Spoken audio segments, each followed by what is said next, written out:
Well, Stuart, everyone has been so patient. You guys have sent me so many messages asking when I was going to show some of my own home Christmas decor instead of just other people's. And finally, I am going to share with you some vignettes, some holiday vignettes from my home.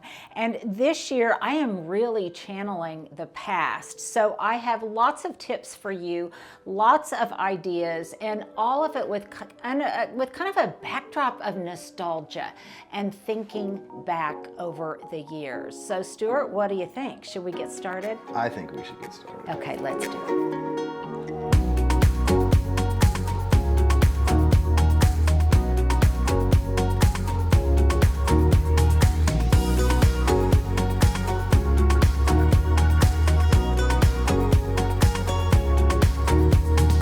You always ask me, how does my mind work? How does my brain work?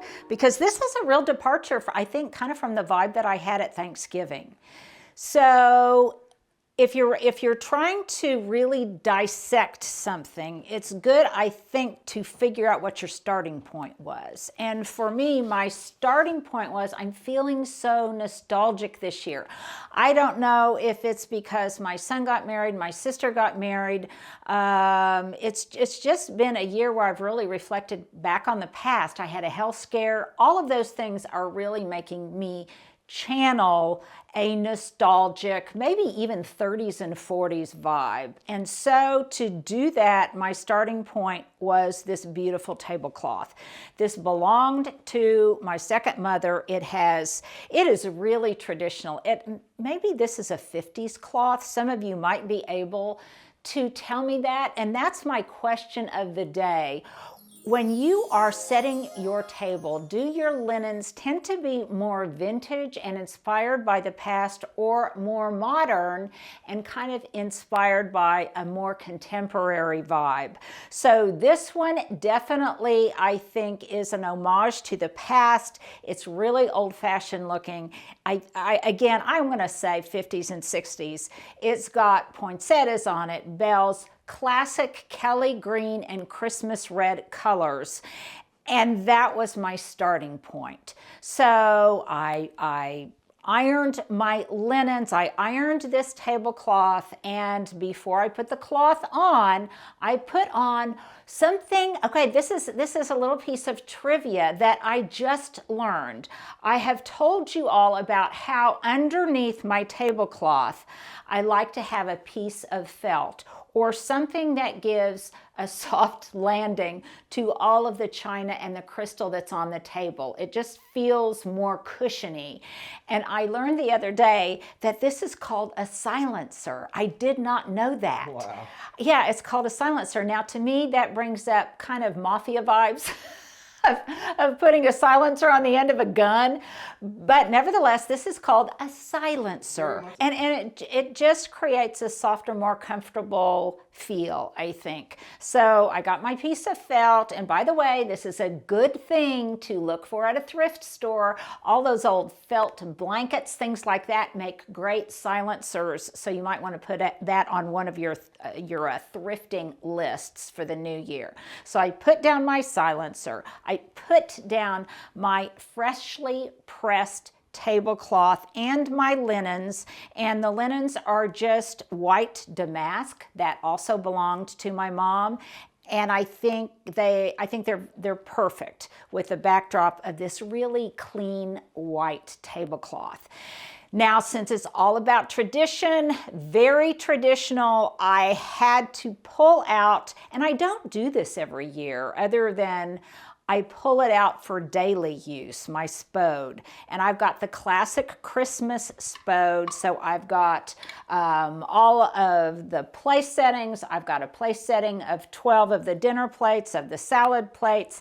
And I have all sorts of different serving dishes and candle holders and bowls. And I've got the 3-tiered serving tray that I may or may not get out this year.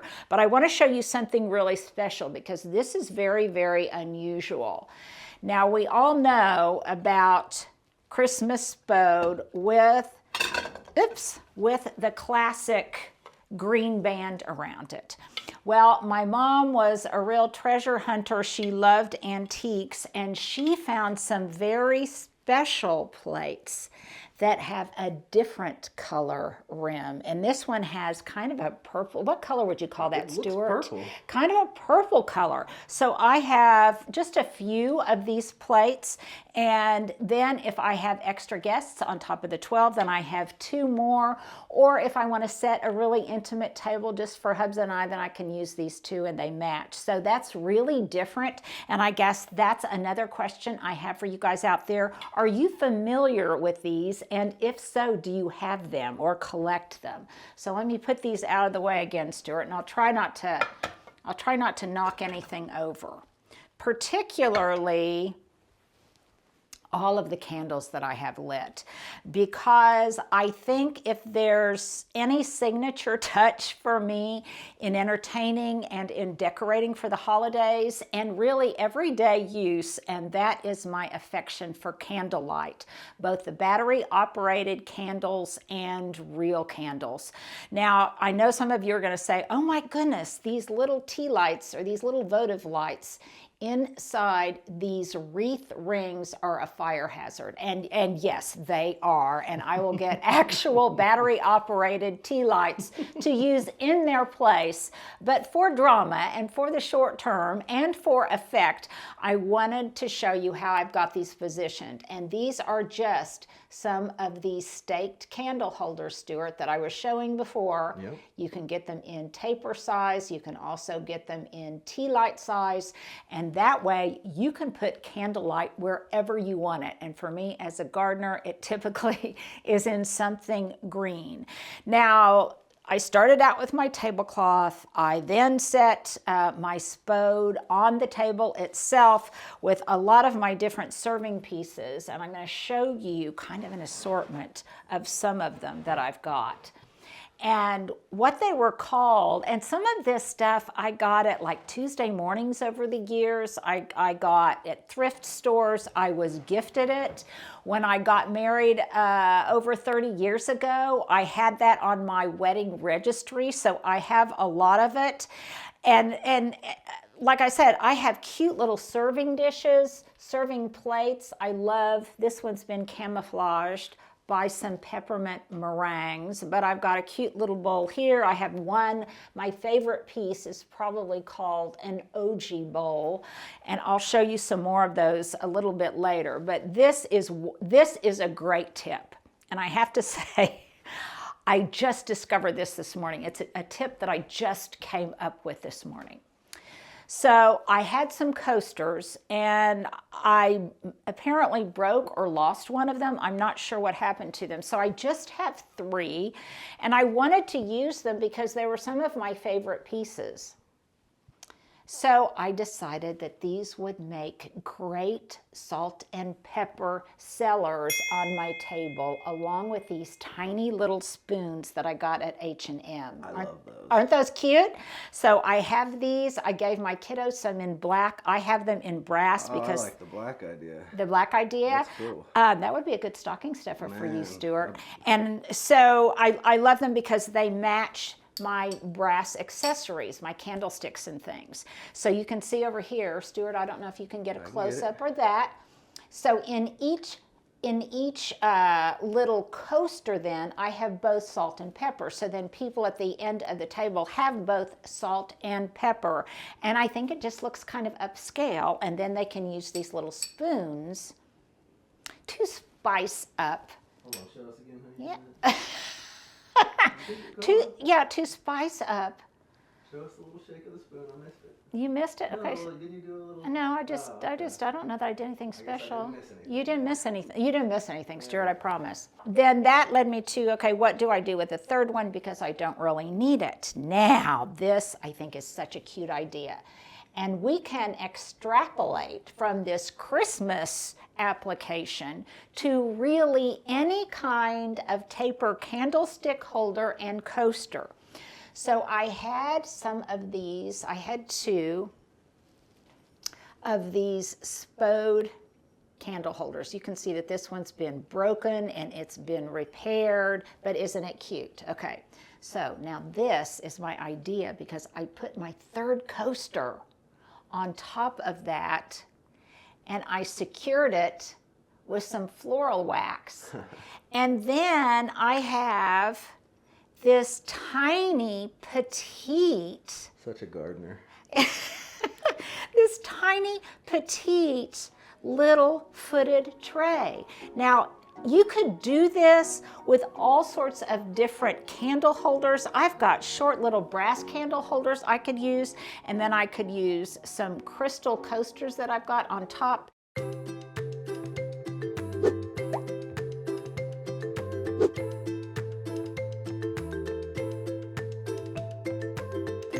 So like I said, this is a Christmas version of that idea. And by the way, Stuart, this may be one of my favorite ideas that I've had in quite a while.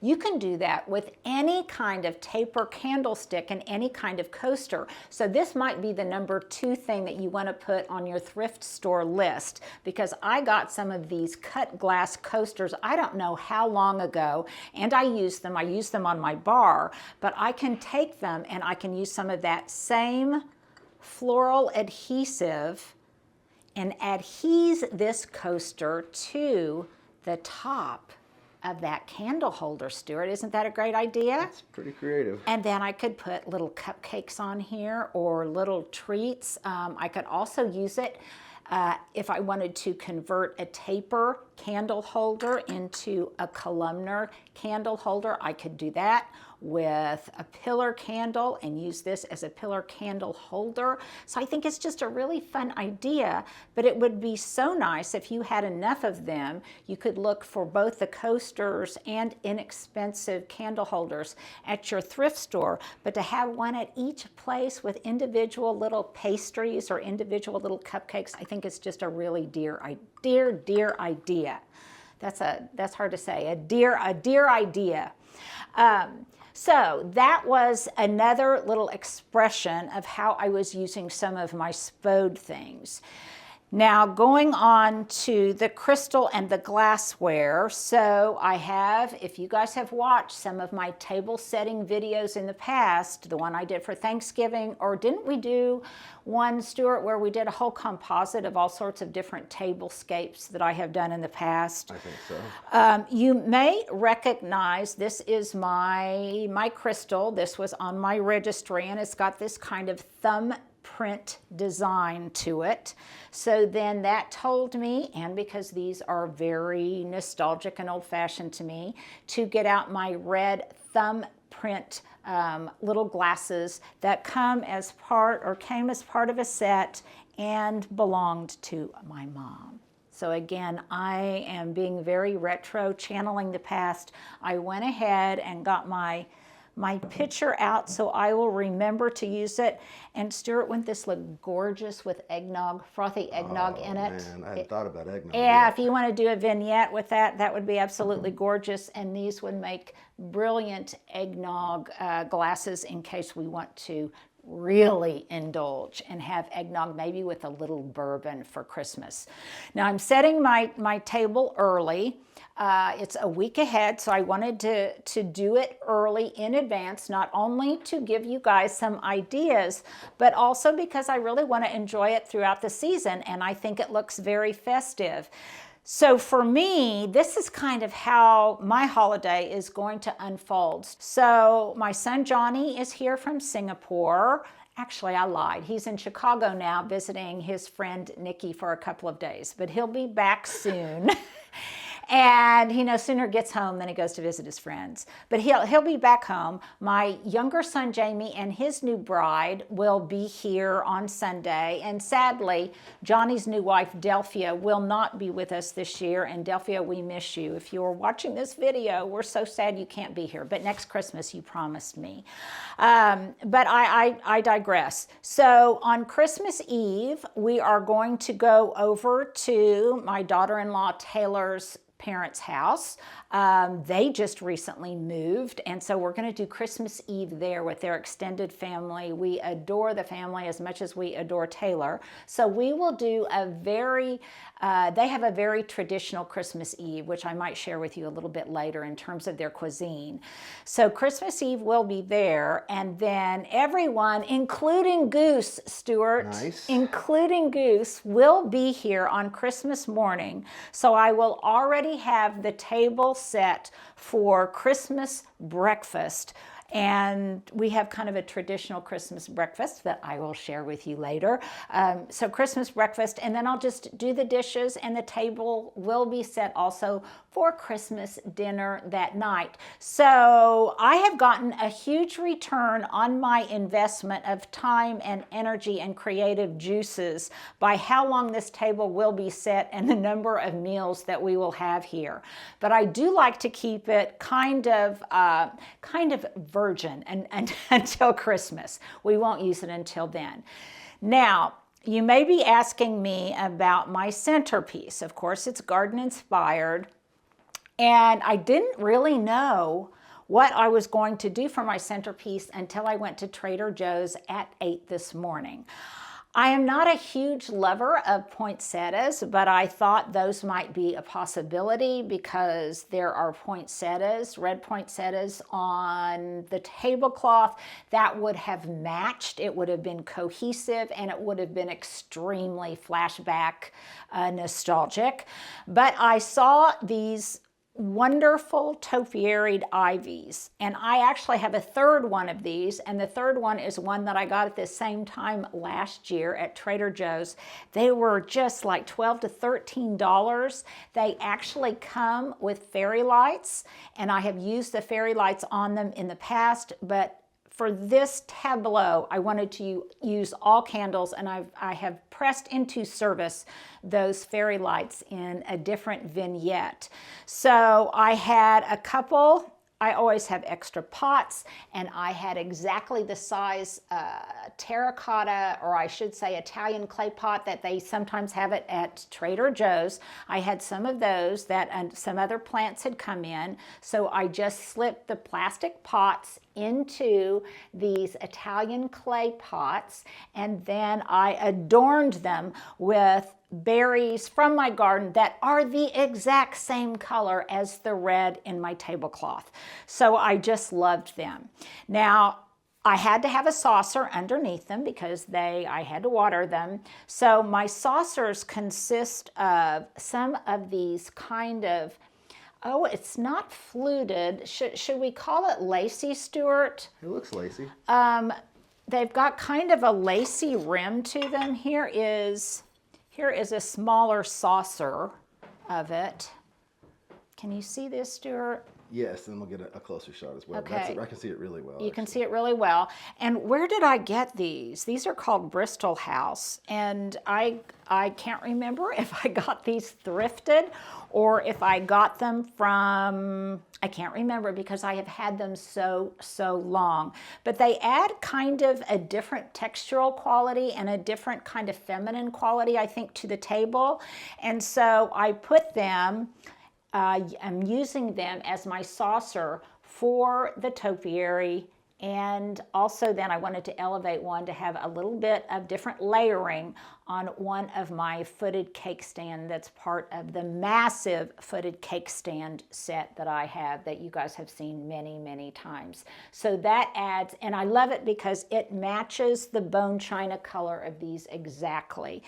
Then if I want to use these, I've got salad plates here, but then if I want to add them, maybe another layer on top of my Spode for dessert later on, I can do that. And again, I love it because it just matches and I think blends in seamlessly with the other things that I've got on the table.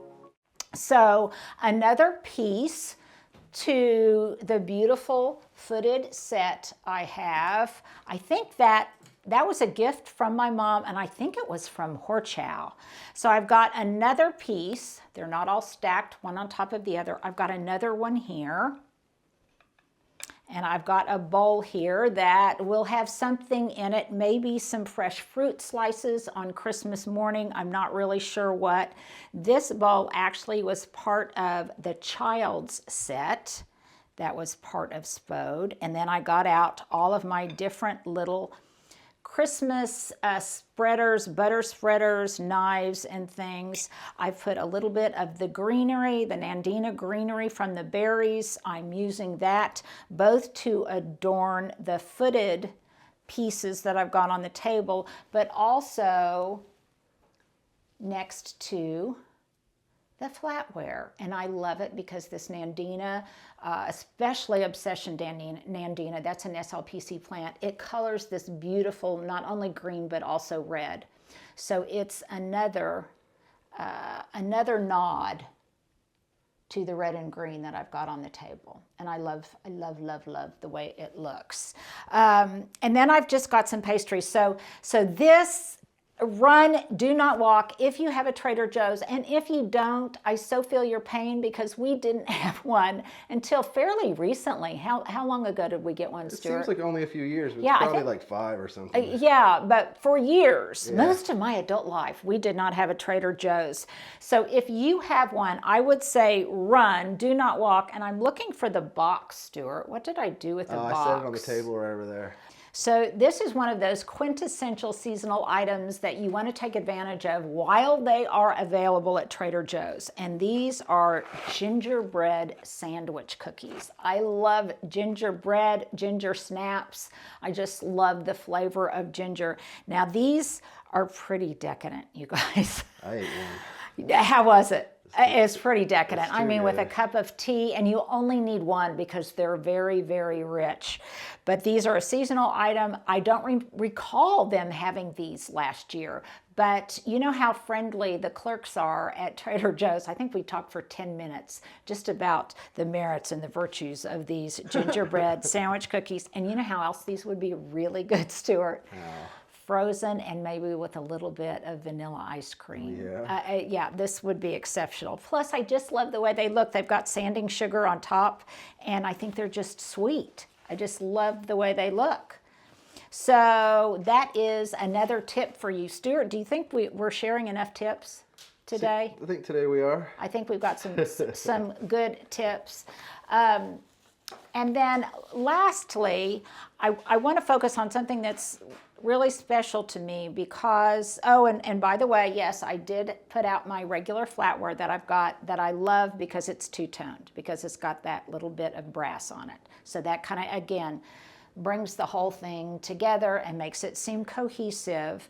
And then, Stuart, I almost forgot another Trader Joe's item I've got over here. What was that? Oh, It is, yes, it's a cinnamon apple streusel cake. This is our second one we will have been through this year, and it fits perfectly on that little glass footed stand with the cake plate over it. I love that. Okay, so now back to what I was going to say. As always, I get waylaid and I then postpone my last thing. But this is my last thing.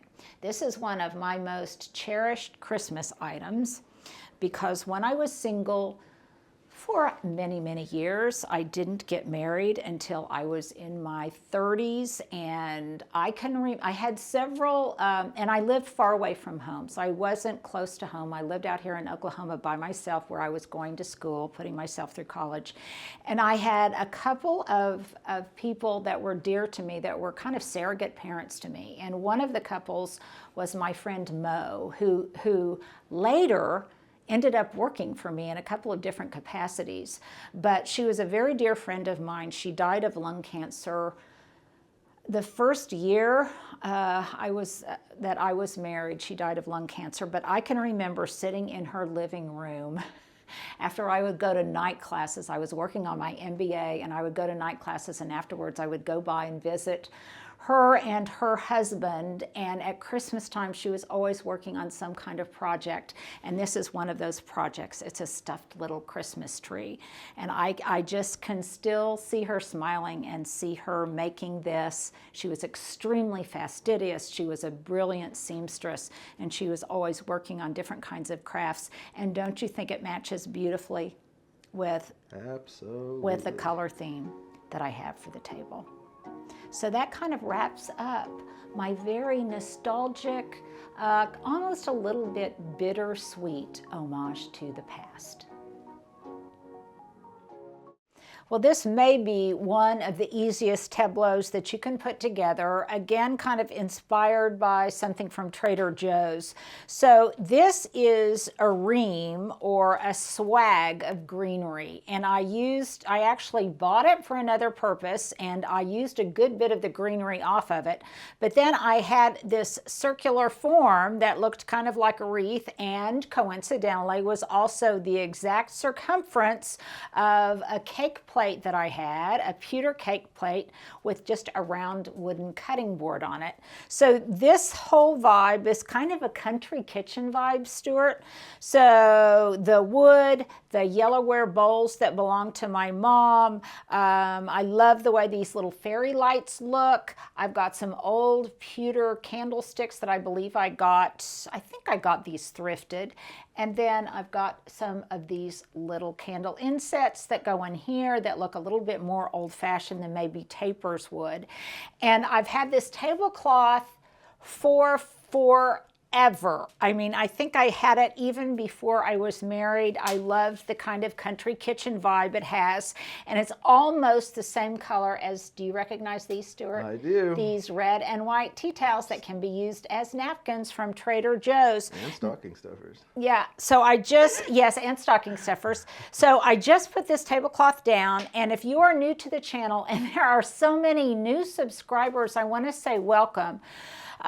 Old subscribers have seen this many times, and that is the way I get the wrinkles out of some of my tablecloths. So I just put the tablecloth down, and then I have a spray bottle of water, and I just spritz it, and then I just flatten it out with my hand. It's a hand iron. It's a hand, yes, though I think a hand iron is really something different. Well, but then it's a palm iron. A palm iron, there we go. So that gets the wrinkles out. I keep a spray bottle of water. Even sometimes after you iron something, when you put it on the table, you still have some kind of naughty places that have wrinkles in them. So that is that, a little trick. And then I have some other yellowware bowls that I've just got filled with just different kinds of old-fashioned treats. Some of those old-fashioned candy canes that I love so much, the Bob's candy canes that you guys have told me you can get at Cracker Barrel. And then such a lovely lady. Stuart, you've already eaten all of yours, I know. Yep, they're gone. But I have not. And when we were over at my friend Janie Dupree's doing a Christmas video, she so sweetly gifted us some of her delicious spiced pecans as we walked out the door. So I have a little yellowware bowl full of spiced pecans, because even though it's not necessarily good for our waistlines, I do like to have little holiday treats out for when people come by, and they really do eat them, don't you, Stuart? Yes. They really do eat them. So I've got the pecans are kind of healthy. I've got some candy sweets here that are not, but it's all kind of balanced with the citrus that I've got in this yellowware bowl. And again, to me, nothing is quite as beautiful or as festive looking as things that are green or organic or edible. And these clementines and these oranges, it's citrus of the season. Now, in the past, when I had more time, or when my kids were little, or I was just using a different kind of a different look for the holidays, I would do lots of clove-studded pomanders, and I would use my citrus strippers, and I would have some, little ribbons of citrus that I would then have spilling out of the bowl, and I would have these studded with cloves and star anise. But this year, I'm just pressing the easy button on this, and this is pretty much what this looks like in its entirety. But what I like about this, Stuart, is on a moment's notice, if somebody wants to come over for wine, for cheese and crackers or whatever, this looks nice. It's pretty much always set up, and I can just put out my additional little items for my guests. So let's move on to another tip. Well, Stuart, as any true gardener knows, it's all about having garden fresh, if possible, arrangements around during the holidays. And I like it because not only are they festive looking, but also because when they're done, you just discard the things, put them into the compost pile, and they require no packing away. So I have had this arrangement for a week and a half. It's in this wonderful wicker footed basket that I got for $3.99 at Goodwill. One of the better purchases I've ever gotten, and I got it, I don't know how many years ago. So I've had this for a week and a half, and it is definitely showing signs of decay, and it's time to freshen it up. Now, I like doing arrangements like this because basically what I do is I create a good infrastructure, and then as certain elements decline, I can remove them and just refresh those elements. So let me show you what I mean. This is a composition of Nandina and Nandina berries, which are still fresh. Some Abelia branches. This is a Southern Living plant, one of my faves, Miss Lemon Abelia. And even though I split the ends, these have been here for about a week, but they're starting to look a little bit crispy. So I'm going to go out and cut some more, and I'm going to replace those that are in this arrangement as part of kind of, like I say, the infrastructure of this arrangement. So all I'm doing is taking these out. Did I get all of them, Stuart? I think I got all of them. Okay. Something else that really has never done very well in this arrangement, I think because it wasn't real fresh when I bought it. And I went to the florist and I got some of this large-leaved Dusty Miller, and it's been kind of limp ever since I got it, so I'm going to remove it. Obviously, if you have some in your garden that looks good right now, then you could go outside and pick it, and it would be absolutely garden fresh.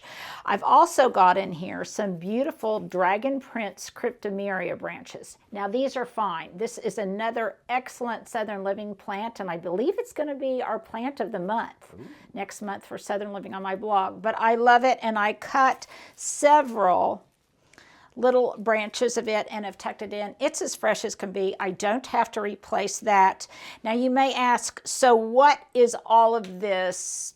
How is it staying moist? How is it getting its water? And it's because within this footed container, I have just a glass bowl, and in that glass bowl I have some Oasis that some Florist Oasis that I actually recycled from another floral arrangement that I got. So in addition, what else do I have in here? Okay, I had some beautiful white lilies. Now 2 of these lilies are done, and I'm going to cut those off. Again, I've had this out for a week and a half, and I'm going to recut that stem, maybe take off any leaves that don't look really fresh. But then this one still has a fresh bud.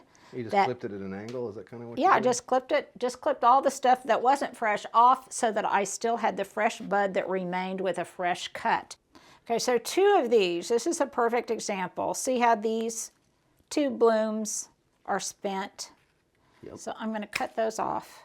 And one ready to go. And there is one that is still ready to come into bloom, but I am going to recut the stem. So I'll have a fresh cut that can then pull up the moisture from this Oasis, which too has been recycled.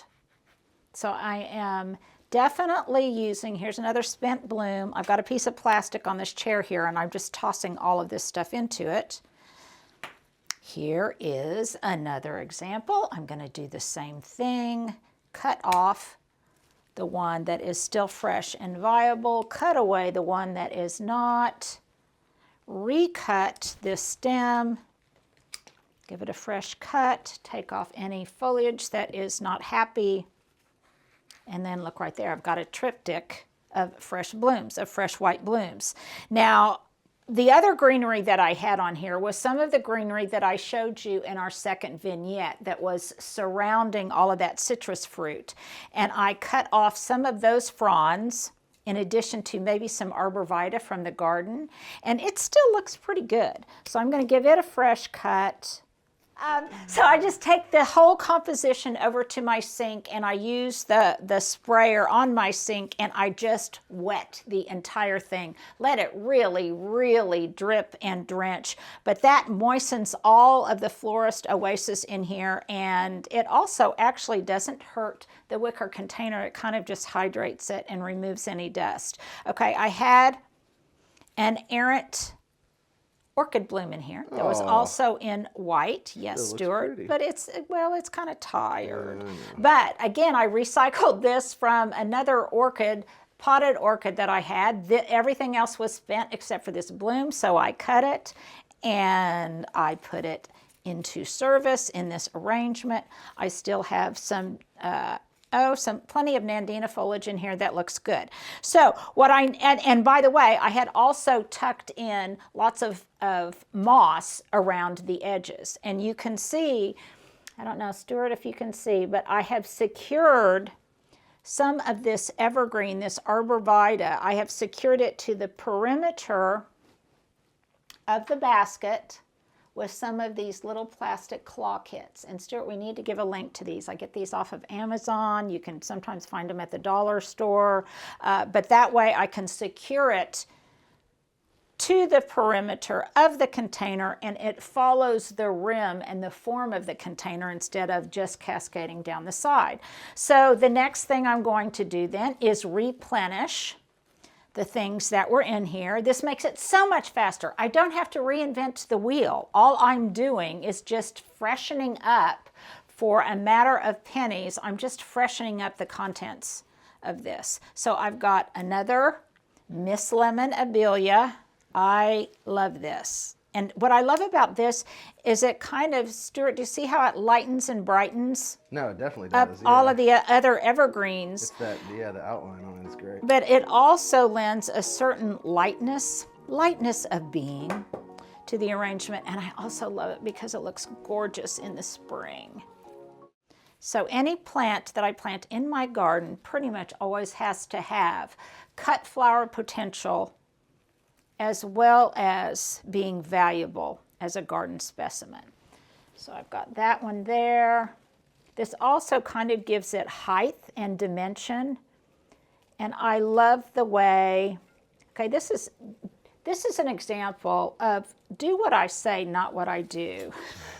I've gotten these, see how they're all entangled with one another, and I should have. All my mic cables. I know, I should have kept those separate. Stuart, you didn't tell me to. So I'm going to do the same thing to this branch here.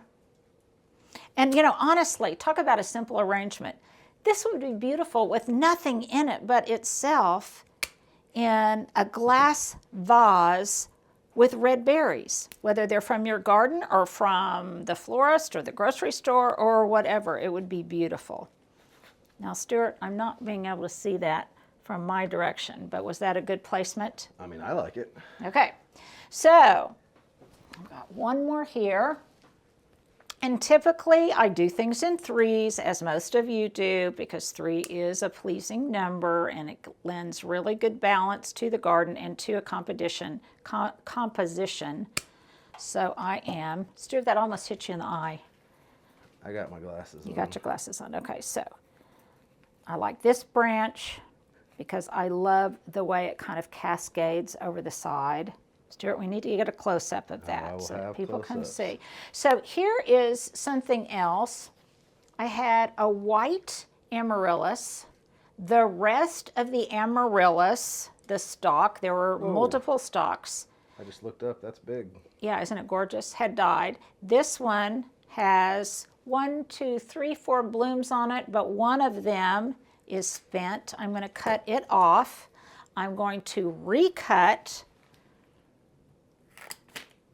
the bottom, and then I'm going to tuck this in, and I'm going to have to do some additional zhuzhing on this later, Stuart, because I'm not seeing it from 360 degrees. But amaryllis, we typically think of them as, you know, remaining on the stalk as a live plant, or my friend Klaus Dalby, he actually takes them and suspends them, cuts the stalks and suspends them upside down, and he puts water in the stalk. It's amazing. What the heck? I don't really have any place like that to hang them, but I think he does it in his studio. Cool, It's really incredible. Okay, so the last element for me is going to be some more white lilies. So I just picked these up at Trader Joe's this morning. They were all of $4.99 or $5.99 bunch. And what I love about this is then I have an entire new, fresh arrangement that is still in the color palette that I love. And it cost me so little because most of it was cuttings from my garden. In fact, if I look at the totality of this arrangement, Stuart, let's add it up. What would it have cost me? Okay, let's say $5.99 for these lilies, $3.99 for my basket. Are you doing the math in your head, Stuart? Okay, so this entire arrangement with my garden trimmings cost me $7. That is a good deal because if you bought this composition, I've got a little bit of exposed oasis there that I don't want. So right in there, I'm going to add some more berries there. Very beautiful. Do you approve? I do. And then what I always do is once I get this in place, I will zhuzh it a little bit more and decide if I need to embellish it a little bit more. Now remember, when I put these lilies in, that they are going to continue to fill out and consume sections. Which is cool because it looks good now too. Yeah, it looks good now, and it has a certain kind of airiness that I really, really like. This guy needs to stand up and fly right. I need to reposition him. Straighten him out. Straighten him out. Just like I have to straighten you out sometimes, Stuart. True. We all need to be straightened out on occasion, do we not? Okay. Now, and as this one, I don't anticipate that amaryllis is going to last much longer. So what will I do? I will just take some more greenery and stick it in there, or some more berries or cryptomeria from my garden and stick it in there. And it will be, I think, really pretty exquisite. Or some more, what else, Stuart? What was our other composition? The abelia. Oh, yeah?